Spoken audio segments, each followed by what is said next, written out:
Hi viewers, இன்றைக்கி நாம் இந்த வீடியோவில் டிஎன்பிஎஸ்சி முக்கியமான டாபிக் தான் பொதுத்தமிழில் சங்கீத மும்மூர்த்திகள். இந்த 3 பேரை பற்றி பார்க்கலாம். சீர்காழி முத்து தாண்டவர், இவர் பாடிய முதல் கீர்த்தனை பூலோக கைலாயகிரி. இவர் நடராசர் பற்றிய கீர்த்தனைகளை எழுதியுள்ளார். யார்னா சீர்காழி முத்து தாண்டவர். நெக்ஸ்ட்டு அருணாச்சல கவிராயர், இவர் தர்மபுரி அம்பலவாணரிடம் தமிழ் பயின்றார். யார்னா அருணாச்சல கவிராயர் தர்மபுரி அம்பலவாணரிடம் தமிழ் பயின்றார். அவர் எழுதின நூல்கள் எல்லாம் என்னென்ன அப்படின்னா சீர்காழி கோவை, சீர்காழி பல்லு, சீர்காழி தலப்புராணம், அனுமான் பிள்ளை தமிழ். இதெல்லாம் அருணாச்சல கவிராயர் எழுதின நூல்கள். அப்புறம் தேடா மாரிமுத்து பிள்ளை, இவர் சிவகங்கை நாத தேசிகரிடம் சமயக்கல்வி பயின்றார்.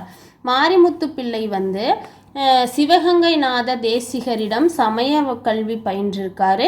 இவர் எழுதின நூல்கள் தில்லைப்பள்ளு, ஐயனார் நொண்டி நாடகம், கோவிந்த பள்ளு, புலியூர் வெண்பா. இம்மூவரும் தமிழிசை கீர்த்தனைகளை பாடியுள்ளனர்.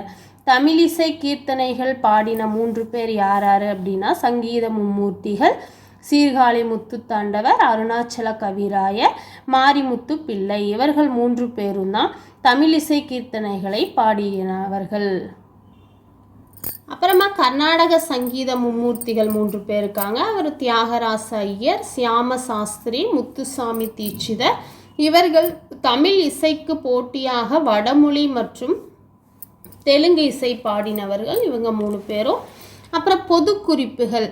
வீவர்ஸ், அதுக்கு முன்னாடி இந்த வீடியோ பார்த்துட்டே சப்ஸ்கிரைப் பண்ணிக்கோங்க, பக்கத்தில் இருக்கிற பெல் ஐக்கானை கிளிக் பண்ணிக்கோங்க. அப்போ தான் அடுத்தடுத்த வீடியோ உங்களுக்கு நோட்டிஃபை ஆகிட்டே இருக்கும். வாங்க பார்க்கலாம். பொது குறிப்புகள். ஆபிரகாம் பண்டிதர் எழுதிய கர்நாதித்த சாகரம் அப்படிங்கிறது ஆபிரகாம் பண்டிதர் எழுதின நூல் என்னும் நூல் தமிழிசை களஞ்சியம் என அழைக்கப்படுகிறது. ஆபிரகாம் பண்டிதர் எழுதின கர்நாதித்த சாகரம் அப்படிங்கிற நூல் தான் தமிழிசை களஞ்சியம் என அழைக்கப்படுகிறது. நெக்ஸ்ட் யாழ் நூல் என்ற நூல் விபுலானந்த அடிகள் வெளியிட்டார். யாழ் நூல் அப்படிங்கிற யாழ் நூலை விபுலானந்த அடிகள் வெளியிட்டார். அண்ணாமலை செட்டியார் 1929 இசை கல்லூரியை தொடங்கினார். அண்ணாமலை செட்டியார் இசை கல்லூரியை தொடங்கிய ஆண்டு 1929. நெக்ஸ்ட் அண்ணாமலை செட்டியார் அவர்களால் சென்னை தமிழிசை தொடங்கப்பட்டது. அண்ணாமலை செட்டியார் அவர்களால் தான் சென்னை தமிழிசை தொடங்கப்பட்டிருக்கு. தமிழிசை காவலர் என அழைக்கப்பட்டவர் யார் அப்படின்னா அண்ணாமலை செட்டியார். தமிழிசை காவலர் என அழைக்கப்பட்டவர் அண்ணாமலை செட்டியார். பன்னாராய்ச்சி வித்தகர் என அழைக்கப்பட்டவர் யாருன்னா குழந்தை சுந்தரேசனார். பன்னாராய்ச்சி வித்தகர் என அழைக்கப்பட்டவர் யார்? குழந்தை சுந்தரேசனார். நெக்ஸ்ட் தமிழிசை களஞ்சியம் என அழைக்கப்பட்டவர் யார்? வி.ப.க. சுந்தரம். தமிழ் இசை களஞ்சியம் என அழைக்கப்பட்டவர் யார்? வி.ப.க. சுந்தரம். அப்புறம் தமிழ் சிறுகதைகள் பற்றி பார்க்கலாம். உலகின் முதலில் சிறுகதை தொடங்கிய நாடு அமெரிக்கா. உலக சிறுகதை முன்னோடிகள் ஆலன் போ கோகல் தான். உலக சிறுகதை முன்னோடிகள் ஆலன் போ கோகல். உலகின் முதல் சிறுகதை எதுன்னா ரிப்பான் வின்கலே, ஆசிரியர் இர்வின்.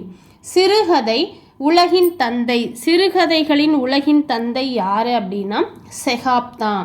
செகாப் தான் சிறுகதையின் உலகின் தந்தை என அழைக்கப்படுறாரு. சிறுகதை தோன்றிய முதல் இந்திய மொழி வங்கலி. சிறுகதை முதல்ல இந்திய மொழிகளில் எந்த மொழிகளில் சிறுகதை தோன்றியது அப்படின்னா வங்கலி அப்படிங்கிற மொழியில தான் தோன்றியிருக்கு. தமிழ் சிறுகதையின் முன்னோடி என அழைக்கப்படுபவர் வீரமாமுனிவர். தமிழ் சிறுகதையின் முன்னோடி என அழைக்கப்பட்டவர் வீரமாமுனிவர். அவருடைய நூல் பரமார்த்த குருகதை. தமிழில் தோன்றிய முதல் சிறுகதை தொகுப்பு எது அப்படின்னா மங்கையர்க்கரசி காதல் முதலிய கதைகள் தான் தமிழில் தோன்றிய முதல் சிறுகதை தொகுப்பு. பஞ்சதந்திர கதைகள் அப்படின்னா எதுன்னா பஞ்சதந்திர கதைகள் தாண்டவ முதலியார், வினோத ரசமஞ்சிரி வீரசாமி செட்டியார், இந்த கதைகள் எல்லாம் தான் முதலில் தோன்றிய சிறுகதை தொகுப்புகள். அப்புறம் அபிநய கதைகள் செல்வகேசவராயர், 1/6 திண்டின சாஸ்திரி. அப்புறம் பாரதியார் எழுதிய சிறுகதை தொகுப்புகள் என்னென்ன அப்படின்னா கதை கொத்து, நவதந்திர கதைகள். பாரதியார் எழுதிய சிறுகதை தொகுப்புகள் கதை கொத்து, நவதந்திர கதைகள். தமிழ் சிறுகதை ஆசிரியர்கள் அப்படின்னு இருக்காங்க. அவங்க யாருன்னு பார்க்கலாம். வாவேசு ஐயர், வரணேரி வெங்கட சுப்பிரமணிய ஐயர் அப்படிங்கிறது அவருடைய பேர். அதை சுருக்கமாக வாவேசு ஐயர்னு அழைக்கப்படுறாரு. அவருடைய பிறப்பு 2/4/1881, மறைவு 4/6/1925 தான் அவருடைய மறைவு. அவருடைய ஊர் திருச்சி. அவர் எழுதின நூல்கள் லைலா மஜ்னு, அனார்கலி, அதெல்லாம் அவருடைய நூல்கள். வாவேசு ஐயருடைய நூல்கள் லைலா மஜ்னு, அனார்கலி. ஆசிய கதைகளை தமிழில் முதலில் கூறியவர் யார் அப்படின்னா வாவேசு ஐயர். ஆசிய கதைகளை தமிழில் முதலில் கூறியவர் வாவேசு ஐயர். சிறப்பு பெயர், வாவேசு ஐயருக்கு சிறப்பு பெயர் இருக்கு. அது தமிழ் சிறுகதையின் தந்தை, தமிழ் சிறுகதையின் முதல்வர். வாவேசு ஐயருடைய சிறப்பு பெயர்கள் தமிழ் சிறுகதையின் தந்தை, தமிழ் சிறுகதையின் முதல்வர் என அழைக்கப்படுகிறார் வாவேசு ஐயர். அப்புறமா வரவர் புதுமை பித்தன்.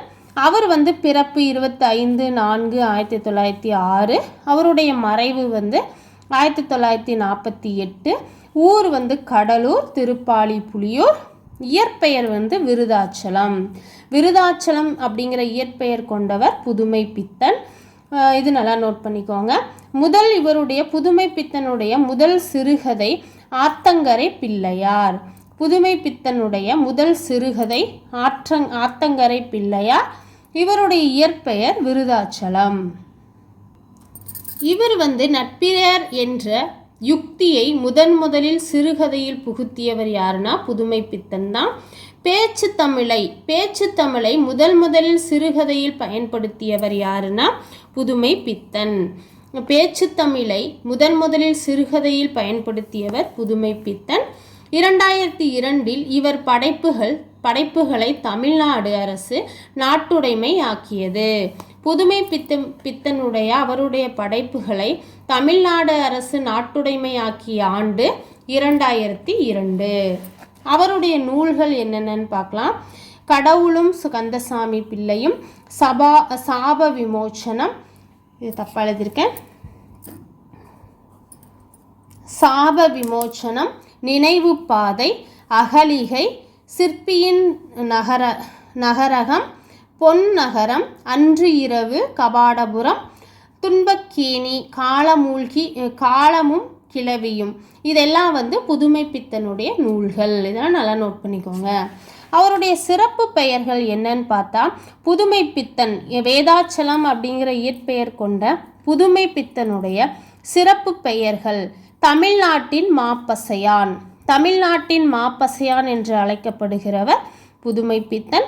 தமிழ்நாட்டின் சிறுகதை செல்வர் என்று அழைக்கப்படுகிறவர் யாருன்னா அதுவும் புதுமை பித்தன் தான். தமிழ்நாட்டின் சிறுகதை செல்வர் என அழைக்கப்படுகிறவர் புதுமை பித்தன்.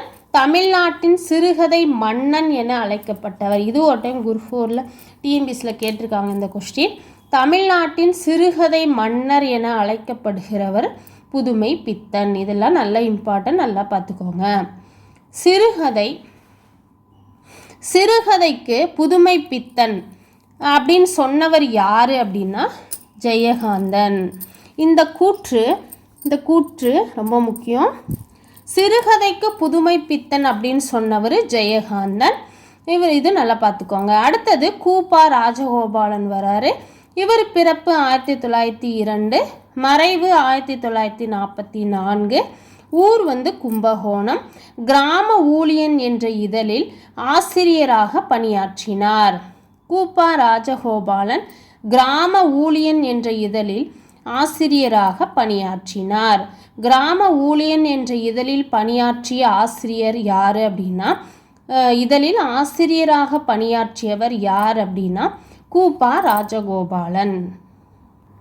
அடுத்து தமிழ்நாடு, பாரத தேவி, பாரதமணி ஆகிய இதழ்களில் துணை ஆசிரியராகவும் பணியாற்றி இருக்கிறாரு. யாருன்னா ராஜகோபாலன். தமிழ்நாடு, பாரத தேவி, பாரதமணி. தமிழ்நாடு, பாரத தேவி, பாரதமணி ஆகிய இதழ்களில் துணை ஆசிரியராக பணியாற்றி இருக்கிறவர் யார் அப்படின்னா கூப்பா ராஜகோபாலன். அப்புறமா சிறுகதையில் உளவியல் முக்கியத்துவத்தை கொடுத்தவர். சிறுகதையில் உளவியல் முக்கியத்துவத்தை கொடுத்தவர் யாருன்னு கொஸ்டின் கேட்டால் அது கூப்பா ராஜகோபாலன். சிறுகதையின் சிறகு போல் சிறுகதை ஆசான் என அழைக்கப்படுகிறது. சிறுகதையின் சிறகு போல சிறுகதையின் ஆசான் என அழைக்கப்படுறாரு கூப்பா ராஜகோபாலன். அவர் எழுதின நூல்கள் என்னென்னு பார்த்தா, ராஜகோபாலன் அவர்கள் எழுதின நூல்கள் விடியுமா, திரை, புனர்ஜென்மம், சிறிது வெளிச்சம், கனகாம்பரம், காணாமலே காதல்.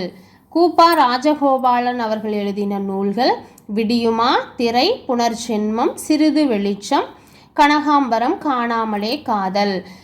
வீவர்ஸ், இந்த வீடியோ உங்களுக்கு பிரோஜனமாக இருக்கும்னு நினைக்கிறேன். இந்த வீடியோ உங்களுக்கு பிடிச்சிருந்தா மறக்காமல் சப்ஸ்கிரைப் பண்ணுங்கள். உங்கள் விருப்பங்களை கமெண்ட் பாக்ஸில் தெரிவிங்க. அடுத்த முக்கியமான வீடியோவில் பார்க்கலாம். நன்றி, வணக்கம்.